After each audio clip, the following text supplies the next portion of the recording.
হে everyone, আবার চলে এসেছি আমের আরেকটা রেসিপি নিয়ে। আগের দিনকে একটা ভিডিও শেয়ার করেছিলাম, সেখানে তো বলেইছি যে একটা আমের রেসিপি তোমাদেরকে আমি ভিডিওতে শেয়ার করব।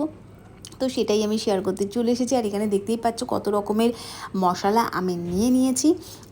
আর এই সমস্ত মশলাগুলোকে ভালো করে আমি হালকাভাবে ভেজে নিয়েছি। তারপরে আমি পেস্ট করে নিয়েছি। মিহি পেস্ট কিন্তু একদমই করিনি, গোটা গোটা রয়েছে।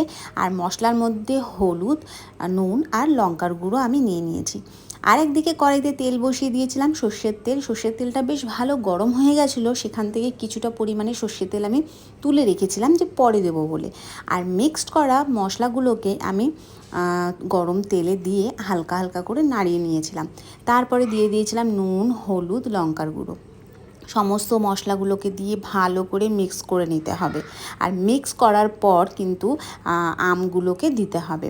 আর এর মধ্যে দিয়েছিলাম কিছু গোটা ভাজা মশলা। ভাজা মশলাগুলোর মধ্যে হচ্ছে মৌরি, কালো জিরে আর মেথি ছিল।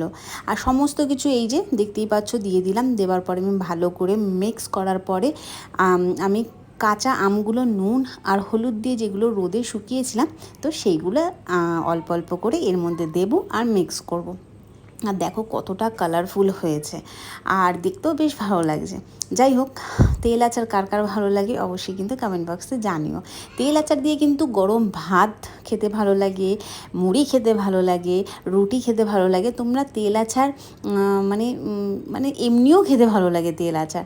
তো আম যে ভালোবাসে, মানে আম খেতে যে ভালোবাসে, সে আমের আচারও খেতে ভালোবাসবে।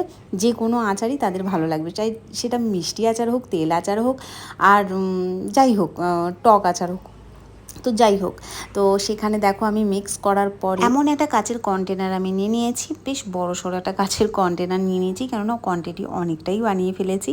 তো যাই হোক, এখানে আমি সমস্ত আম মিক্স করা আমগুলোকে সুন্দর করে সাজিয়ে বোতলে আমি গুছিয়ে তুলে নেব। তুলে নেবার পরে গরম করে রাখা যে তেলটা আমি রেখেছিলাম, সেটা ওপর থেকে আমি দিয়ে দেবো। আর হ্যাঁ, আর এইটাই কিন্তু, এই আচারটা কিন্তু বেশি রোদে দেওয়া যাবে না।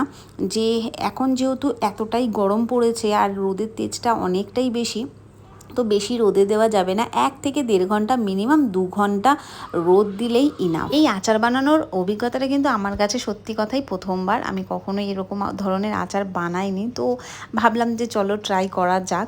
তো আমি এগুলো সমস্ত কিছু করা হয়ে গেছে, দেখতেই পাচ্ছ।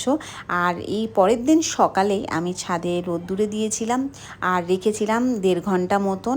তো তোমাদের কেমন লাগলো ভিডিওটা অবশ্যই কিন্তু কমেন্ট বক্সে জানিও।